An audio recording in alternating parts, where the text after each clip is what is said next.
Hydra facial और carbon laser क्या है? हाइड्रा फेशियल में बेसिकली जो है होता ये है कि आपकी जो स्किन है उसकी डीप क्लेंजिंग होती है, जो कि स्किन को आपकी हाइड्रेट करने के बाद आपकी स्किन जो है फ्रेश नज़र आती है। तो ये किस एज ग्रुप के लोगों को या लड़के लड़कियों को कराना चाहिए? टीनेजर्स भी करवा रहे हैं, 20s में, 30s में, कोई भी एज ग्रुप। इसमें हेयर फॉल में PRP या माइक्रोनेडलिंग का क्या रोल है? हेयर फॉल में सबसे पहले जो इम्पॉर्टेंट चीज़ है, बीइंग अ डॉक्टर मैं ये बात करूँगी कि कॉज पर, उसके बाद हम हेयर की रीग्रोथ और हेयर फॉल को स्टॉप करने के लिए या रीजनरेशन के लिए हम ये प्रोसेस यूज़ करते हैं। फ़र्क क्या है बोटॉक्स और फिलर में, और ये किन को कराना है? बोटॉक्स है and fillers, they are entirely different चीज़ें हैं, लेकिन इकट्ठे यूज़ होते हैं। फेस के अपर पार्ट पे इसका यूजेज ज़्यादा है। अस्सलाम वालेकुम, उम्मीद करती हूँ आप सब लोग खैरियत से होंगे। पेन टू डीप सीरीज़ के आज के एपिसोड में हम आपको वेलकम करते हैं। आपको याद होगा आज से कुछ टाइम पहले हमने आपसे डिस्कस किया था कि एस्थेटिक प्रोसीजर्स क्या है, एस्थेटिक प्रोसीजर के फ़ायदे क्या हैं और किस एज ग्रुप में ये चीज़ फ़ायदेमंद है। इसका लिंक भी आपको मिल जाएगा। आज हम बात करने जा रहे हैं कि इन प्रोसीजर की गहराइयों में जाएंगे कि कौन सा प्रोसीजर क्या है और इसके फ़वाइद क्या है।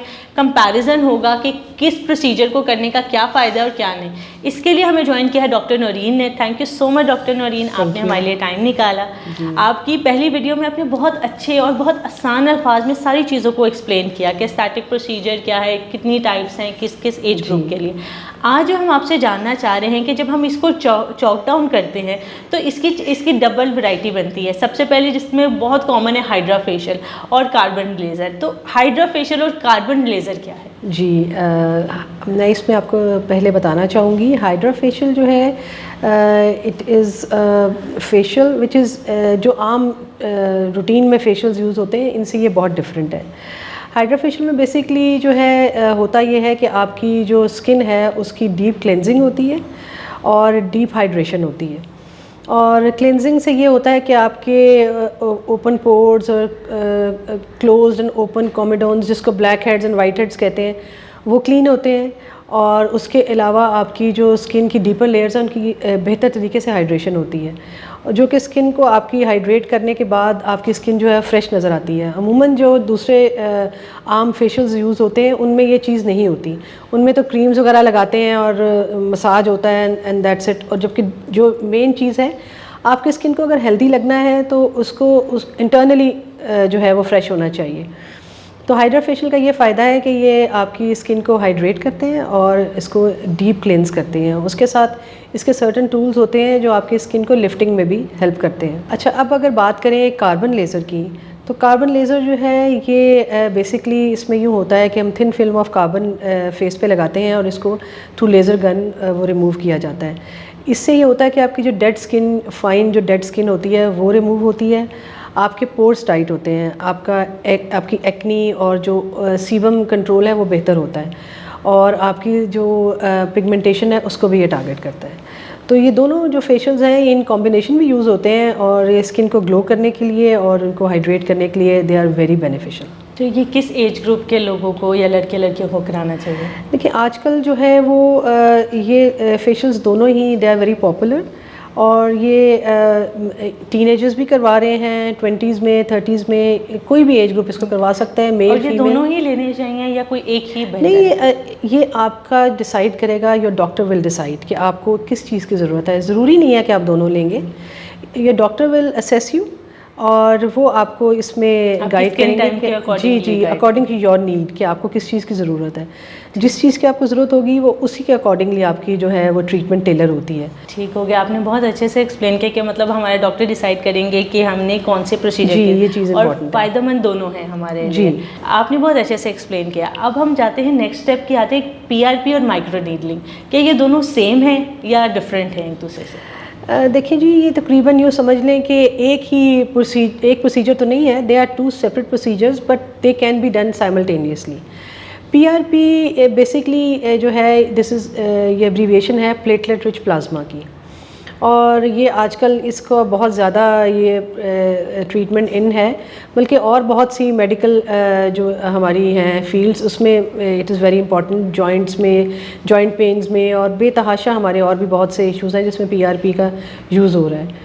इसमें होता ये है एज रिगार्ड कि जहाँ तक स्किन और हेयर का ताल्लुक़ है, इसमें पीआरपी जो है ये बेसिकली आपकी जो प्लेटलेट रिच प्लाज्मा है ये हम इंजेक्ट करते हैं directly into your skin. Definitely पहले हम नमिंग अप्लाई करते हैं और स्किन अच्छी तरह आपकी जो है वो नम होती है, वेरी पेनलेस, इसमें कोई ऐसी चीज़ नहीं होती कि पेन हो, स्लाइट डिस्कम्फर्ट हो सकता है। तो इसमें वो हम जो प्लेटलेट रिच प्लाज्मा है वो इंजेक्ट करते हैं अंडर योर स्किन और उससे आपका रीजनरेशन का प्रोसेस स्टार्ट होता है, आपका न्यू टिश्यू फॉर्मेशन होती है, कोलेजन इलास्टिन बनता है। और जो माइक्रोनीडलिंग है ये ऑन द स्किन जो आपकी सरफेस है उसके ऊपर की जाती है, ये भी again for the stimulation of the collagen formation. Collagen बनता है और इससे आपकी स्किन टाइट होती है, आपकी जो फाइन लाइंस होती हैं वो बेहतर होती हैं और आपकी न्यू स्किन रीजनरेट होती है।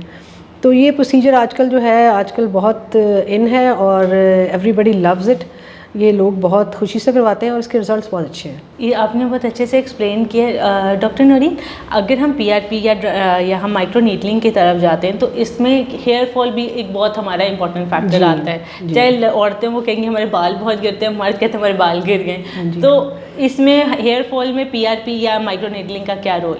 देखिए जी, बहुत अच्छा रोल है इसमें हेयर फॉल में, लेकिन हेयर फॉल में सबसे पहले जो इम्पॉर्टेंट चीज़ है, बीइंग अ डॉक्टर मैं ये बात करूँगी कि कॉज़ पता होनी चाहिए कि हेयर फॉल की कॉज़ क्या है। फ़र्स्ट ऑफ़ ऑल ये हमें इस चीज़ को असेस करना है कि हेयर फॉल की कॉज़ क्या है। जब हम कॉज़ को फाइंड कर लेते हैं तो हम फिर ट्रीटमेंट की तरफ आते हैं। पहले तो हम कॉज़ ट्रीट करते हैं, उसके बाद हम हेयर की रीग्रोथ और हेयर फॉल को स्टॉप करने के लिए या रीजनरेशन के लिए हम ये प्रोसेस यूज़ करते हैं जिसको पीआरपी माइक्रो नीडलिंग दोनों इसमें इस्तेमाल होते हैं। पीआरपी अगेन इसकी भी अब आगे मज़ीद एडवांस्ड फॉर्म्स हैं, एक प्लेटलेट रिच प्लाज्मा है और दूसरा प्लेटलेट रिच ग्रोथ फैक्टर्स है। मज़ीद उस प्लाज्मा में से ग्रोथ फैक्टर्स को एक्सट्रैक्ट करते हैं और वो हम स्कैल्प पे इंजेक्ट करते हैं एट सर्टन डिस्टेंसेस और वो अगेन आपकी जो न्यू हेयर फॉलिकल्स है उसकी ग्रोथ को स्टिमुलेट करते हैं, हेयर फॉल को स्टॉप करते हैं और थिनिंग ऑफ हेयर को प्रिवेंट करते हैं। और माइक्रो नीडलिंग अगेन भी यही इसके साथ एक एडजुवेंट प्रोसेस है जो हेयर फॉल को प्रोटेक्ट करता है और new process of hair formation start करता है। इसमें मैं एक और चीज़ ऐड करना चाहूँगी, आजकल पीआरपी के साथ एक दो और चीज़ें भी बहुत ज़्यादा इन है और यूज़ हो रही हैं, वो है मीज़ो सीरम्स। मीज़ो सीरम्स भी हम माइक्रो नीडलिंग के साथ यूज़ करते हैं। ये बेसिकली इसमें बहुत सी अमाइनो एसिड्स होते हैं, विटामिन्स होती हैं और बहुत सी और सीरम्स इसमें होते हैं जो कि आपकी हेयर फॉल को प्रोटेक्ट करते हैं और न्यू हेयर फॉर्मेशन में भी हेल्प करते हैं। अब इससे फर्दर एडवांस भी एक प्रोसीजर आ चुका है और जो कि बहुत ज़्यादा वो भी आजकल एक इम्पॉर्टेंट है और बहुत लोग इसको प्रेफर कर रहे हैं, वो है एक्सोसोम्स थेरेपी। अब एक्सोसोम्स थेरेपी की कहानी कुछ इस तरह है कि इसमें जिस तरह पीआरपी या पीआरजीएफ में ग्रोथ फैक्टर्स होते हैं, एक्सोसोम्स में समझ लिया आप billions trillions of growth factors होते हैं और वो इंजेक्ट किए जाते हैं इन द स्कैल्प और वो भी आपकी हेयर फॉर्मेशन को हेल्प करते हैं। बेसिकली ये जो एक्सोसोम्स होते हैं ये स्टेम सेल्स डिराइव्ड वेसिकल्स होते हैं जो कि हेयर फॉल को हेल्प इम्प्रूव करते हैं, मतलब उसकी ट्रीटमेंट में हेल्प करते हैं और न्यू हेयर फॉर्मेशन में हेल्प करते हैं। तो ये मतलब अगर लाइक फॉर एग्जांपल मैं अपनी मिसाल लेती हूँ कि मेरा हेयर फॉल हो रहा है तो मेरे लिए पीआरपी इफेक्टिव रहेगी कि मेरे हेयर फॉल को कम कर देगी? जी, ये फिर यही बात है अगेन कि ये आपका जो कंसल्टेंट है, डॉक्टर है, वो डिसाइड करेगा कि आपको कौन सी ट्रीटमेंट जो है वो इस वक्त आपके लिए बेहतर रहेगी। It all depends upon the cause of the hair fall, आपकी एज, आपकी रिक्वायरमेंट, ये सब चीज़ें जो हैं ये कंसल्टेंट डॉक्टर ही इसको करता है। जी, तो क्या पीआरपी एक बार करवाने के बाद दोबारा करवानी पड़ती है? जी हाँ, इसके सेशंस होते हैं। देखिए ये जो ट्रीटमेंट होती हैं ये ज़ाहिरी बात है एकदम तो एक से तो नहीं होगा ना, you have to stimulate again and again. इसके प्रोसेस के डिफरेंट सेशंस होते हैं और उन सेशंस के बाद इनका एक प्रॉपर गैप होता है तो फिर आपका जो है वो रिज़ल्ट प्रॉमिसिंग आता है। कितने मंथ्स में प्रॉमिसिंग रिज़ल्ट आ जाते हैं? देखिए फिर यही बात यह है कि ये आपके डॉक्टर्स जो है ये डिसाइड करते हैं कि आपको कितनी ज़रूरत है। जितनी आपको ज़रूरत है उसी लिहाज से होता है। इनिशियली जो अगर एक रफली आप लें तो 4 to 6 सेशंस तो होते ही हैं, लेकिन फिर ये चीज़ है कि it depends upon your demand कि आपको किस चीज़ की ज़रूरत है और आपकी बॉडी कैसे रिस्पॉन्ड कर रही जी। है इसमें चीज़ें हैं और फिर बहुत सी चीज़ें और भी हम इसको देखते हैं। आपकी हिस्ट्री इंपॉर्टेंट है, आपका और कोई साथ इश्यूज़ तो नहीं है, उनको एड्रेस करना इज़ वेरी इंपॉर्टेंट। तो ये सब चीज़ें जो हैं इनको देख के फिर हम इसको करते हैं। Thank you doctor Naureen. हमने आज का दिन जो है ब्यूटी को डेडिकेट किया हुआ है, तो ब्यूटी में एक बहुत इंपॉर्टेंट और एक ट्रेंडिंग चीज़ चल रही है बोटॉक्स या फिलर्स। जी जी। तो कोई भी एक्ट्रेस होती है तो अभी वो वायरल नहीं होती तो बोटॉक्स और फिलर्स उनमें पहले आए हुए होते हैं। तो इसकी ये क्या है, इन दोनों में फ़र्क क्या है बोटॉक्स और फिलर में, और ये किन को कराना चाहिए और जब करा लें तो क्या क्या डिफरेंस आते हैं? जी देखिए, जो बोटॉक्स है and fillers they are entirely different चीज़ें हैं, लेकिन इकट्ठे यूज़ होते हैं।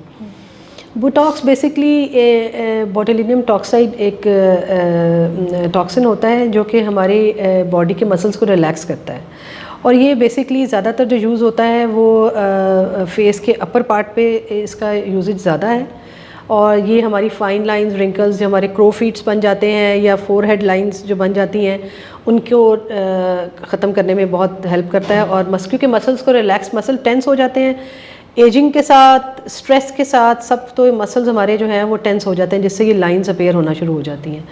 तो ये जो बोtulinum टॉक्साइड है जिसको बोटॉक्स कहते हैं, ये इन मसल्स को रिलैक्स करके इन फाइन लाइंस और रिंकल्स को ख़त्म करने में या ट्रीट करने में हेल्प करता है। अब जहाँ तक डर्मल फिलर्स का ताल्लुक़ है, डर्मल फिलर्स जो हैं they are used for giving volume.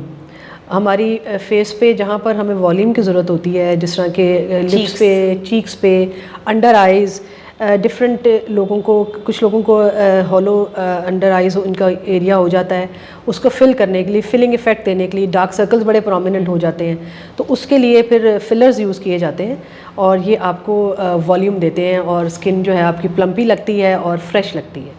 तो ये कट लग कर होता है या फिर डायरेक्ट इंजेक्शन के थ्रू? जी नहीं, ये कट बिल्कुल नहीं इसमें लगते। इसमें पहले नमिंग क्रीम लगाई जाती है, स्किन को नम किया जाता है, अच्छी नमिंग की जाती है, और बड़े आराम से वेरी फाइन नीडल्स जो होती हैं वो यूज़ होती हैं, और बिल्कुल एक ऑफिस प्रोसीजर है, इसमें कोई वो नहीं है, कोई डाउन टाइम नहीं है, ये लगाया जा सकता है। स्लाइट उसके बाद थोड़ी बहुत कोई डिस्कम्फर्ट हो तो अदरवाइज़ वो भी नहीं होता, और पेनलेस प्रोसीजर्स हैं। तो ये इसकी सक्सेस रेशो आपने अपने हैंड्स ऑन अपने क्लिनिक में आप इतने लोगों को ट्रीट करती हैं तो कितना सक्सेसफुल रेशो जा रहा है? जी इसका सारा ही बड़ा अच्छे रिजल्ट्स हैं, और जो भी करवाता है वो बड़ा हैप्पी होता है। फिर मैं यही बात करूँगी कि जब भी जिसने भी इसके लिए ऑप्ट करना है उसके लिए जो डॉक्टर इसके लिए वो सेलेक्ट करें वो इम्पॉर्टेंट है कि ट्रेन्ड पर्सन के हाथों ये हो, क्योंकि ये प्रोसीजर्स ऐसे हैं जो कि किए जाएं तो बहुत अच्छे हैं, लेकिन अगर अनट्रेन्ड पर्सन इसको हैंडल कर रहा है तो इसके रिजल्ट्स जो हैं वो कुछ प्रॉब्लम्स भी क्रिएट करते हैं। फिर अगर अल्लाह ना करे किसी ने करवाया अनट्रेन्ड पर्सन और उनका ख़राब हो गया तो वो दोबारा ठीक हो सकता है या फिर उसी के साथ आगे चलना पड़ता है? देखिए जो बोटॉक्स है उसका जो रिज़ल्ट है वो रहता है अराउंड 4 to 6 मंथ्स। तो अगर खुदा ना खास्ता अगर किसी अनट्रेन्ड पर्सन के हाथों कोई ऐसा कोई हो गया है जिससे कोई बोटॉक्स प्रॉपर तरीके से नहीं इंजेक्ट हुआ तो उसके कुछ हफ्ते इफ़ेक्ट्स जो हैं वो रहते हैं, लेकिन फिर उसको वीन ऑफ हो जाते हैं, वो ऐसी बात नहीं है। हाँ जी ठीक हो गया, मतलब आपका ठीक हो जाएगा थोड़े टाइम में? जी जी बिल्कुल, अगर हो गया परमानेंट नहीं है। जी जी परमानेंट नहीं है, लेकिन फिर यही है कि इसमें प्रिकॉशंस बहुत ज़रूरी हैं। वही बंदा करे जिसको फेस की एनाटमी प्रॉपर पता है, जिसको नहीं पता, क्योंकि हमारी फेस से बहुत इंपॉर्टेंट आर्टरीज़ गुजर रही हैं डिफरेंट एरियाज़ में, बड़े सेंसिटिव एरियाज़ हैं, हमारी नर्व्स हैं, बड़ी इंपॉर्टेंट हमारी आर्टरीज़ गुजर रही हैं। तो इन चीज़ों को देखते हुए ये चीज़ें जो हैं इनको करना ये भी एक मतलब प्रॉपर तरीके से करना ज़रूरी है। डॉक्टर नौरीन मैं एक बात कहूँगी, आपने आज ये कह कर ना बहुत सुकून दिला है कि अगर अल्लाह ना करे आपके साथ कोई मिसहैप भी हो जाए तो you can get recover in 4 to 6 month, और एक्सपीरियंस डॉक्टर्स के पास जाए, तजुर्बे वाले डॉक्टर्स के पास ज़रूरी है। हाँ जी। तो मुझे उम्मीद है कि ये हमारी वीडियो हमारी ख़वातीन को तो बहुत पसंद आएगी और उनके लिए फ़ायदेमंद भी साबित होगी। आप डॉक्टर नौरीन से भी डायरेक्ट अपॉइंटमेंट ले सकते हैं, कंसल्ट कर सकते हो, ओपिनियन ले सकते हैं, और अगर if you are looking for a better skin why not give it a try. तो इंशाल्लाह मिलते हैं पेन रिलीफ सीरीज़ के नेक्स्ट एपिसोड में। अल्लाह हाफिज़।